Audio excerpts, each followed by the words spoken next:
हुड्डा साहब यही थे ना धरती पे। 10 साल तक कहाँ थी ईडी?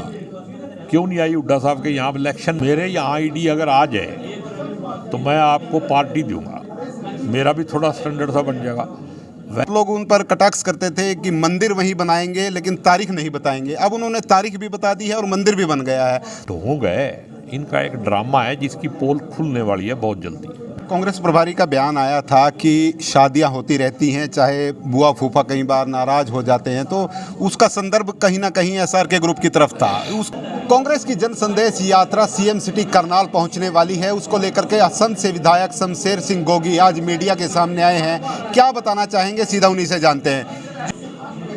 24 तारीख को जन संदेश यात्रा पानीपत जिले के सोनीपत बॉर्डर, जो हल्दाना बॉर्डर जिसे कहते हैं, जहाँ निरंकारी भवन है, वहाँ से शुरू होगी और पानीपत होते हुए गरौंडा में उसका समापन होगा। नाइट स्टे करनाल में होगा और फिर सुबह पंजाबी धर्मशाला सेक्टर 9 से शुरू करके इंद्री से होते हुए नीलोखेड़ी, त्रावड़ी और नीसंग में समापन करेंगे 25 तारीख का।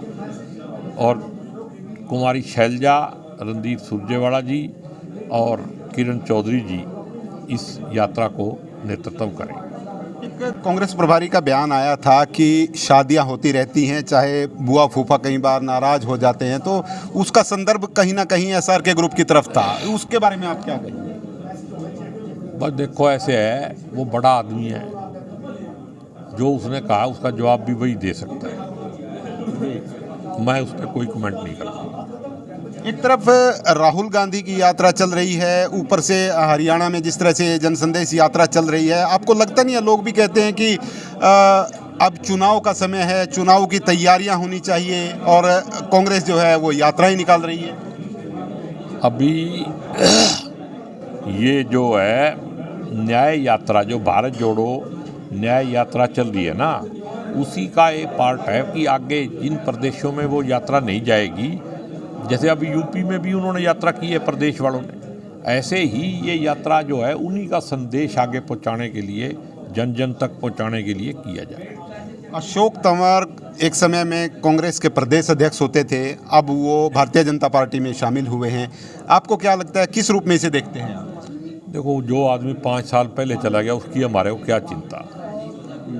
आपको क्या लगता है, कैसे देखते हैं उनके भविष्य को? कुछ भांजा कहा है मुख्यमंत्री ने उन्हें? तो ये तो मुख्यमंत्री बताएगा, आपको पता ही है जी, आज तक कोई मुख्यमंत्री ने जो कहा है किया है कुछ? जी। राम मंदिर को लेकर के पूरे देश में उत्साह का माहौल है। लोग कह रहे हैं कि एक तरह की दिवाली होगी 22 जनवरी को। आपको क्या लगता है, जिस तरह से कांग्रेस पार्टी ने इस न्योते को ठुकराया है, आपको क्या लगता है कहीं ना कहीं इसको नुकसान हो सकता है कांग्रेस को? मेरे को तो ऐसे लगता है कि कांग्रेस ने बहुत बढ़िया फैसला लिया है और कांग्रेस ने जो असली सनातन धर्म के पहरेदार हैं शंकराचार्य जी, उसी रास्ते को अपनाया है। क्योंकि राम जी का ठेका कोई पार्टी या व्यक्ति नहीं ले सकता है।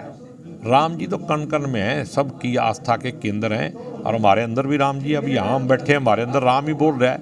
अगर राम नाम ही खत्म हो जाए, राम नाम का मतलब है आत्मा, तो ये आपकी आत्मा ही नहीं रहेगी तो आप परमात्मा, तो ये तो एक ढोंग है, इनका एक ड्रामा है जिसकी पोल खुलने वाली है बहुत जल्दी।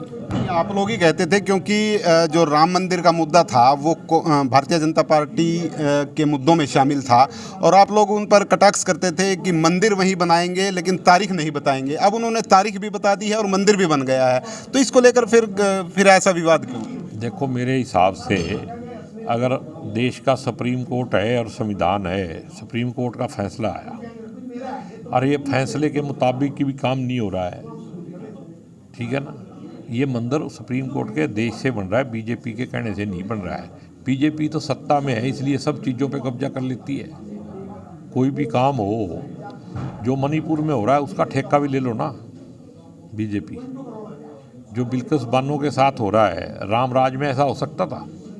अगर राम जी को सही मायनों में हम अपने आचरण में ले आए तो क्या हम ऐसा कर सकते हैं जो बिल्किस बानो के साथ हुआ है समाज में? क्या समाज सहन करेगा उसको?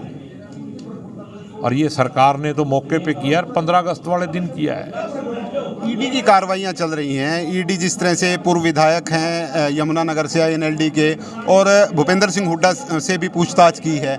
आपको क्या लगता है, आपको नहीं डर लगता ईडी आपके भी यहाँ पे छापेमारी कर दे? मेरे यहाँ ईडी अगर आ जाए तो मैं आपको पार्टी दूंगा, मेरा भी थोड़ा स्टैंडर्ड सा बन जाएगा। वैसे कांग्रेस के नेताओं को हुड्डा साहब यही थे ना धरती पे, 10 साल तक कहाँ थी ईडी? क्यों नहीं आई हुड्डा साहब के यहाँ? इलेक्शन नज़दीक आ गया, पता लग गया भी देश प्रदेश के अंदर कांग्रेस की लहर चल रही है, तो हमारे नेताओं को परेशान करने का काम कर रहे हैं। ये तो बिल्कुल ही निंदनीय काम है। ये जो जनसंदेश यात्रा है, इसमें भूपेंद्र सिंह हुड्डा और जो प्रभारी हैं प्रदेश के, वो कहीं नहीं दिखाई दिए। क्या ये गुटबाजी इस समय भी हावी है कांग्रेस पार्टी में? इसका जवाब तो बड़े नेता जो हैं प्रदेश में वो देंगे, या हाई कमांड देगी जिन्होंने ड्यूटी लगाई है उनकी भी कैसे कैसे काम करना है। हम तो पार्टी का काम कर रहे हैं। ये थे शमशेर सिंह गोगी, और विभिन्न मुद्दों पर इन्होंने अपनी बेबाक राय रखी है। आप सभी साथियों से गुजारिश रहेगी इस खबर को आप देखें भी और कमेंट भी करें। विशपाल राणा, नमस्ते भारत न्यूज़ के लिए, करनाल।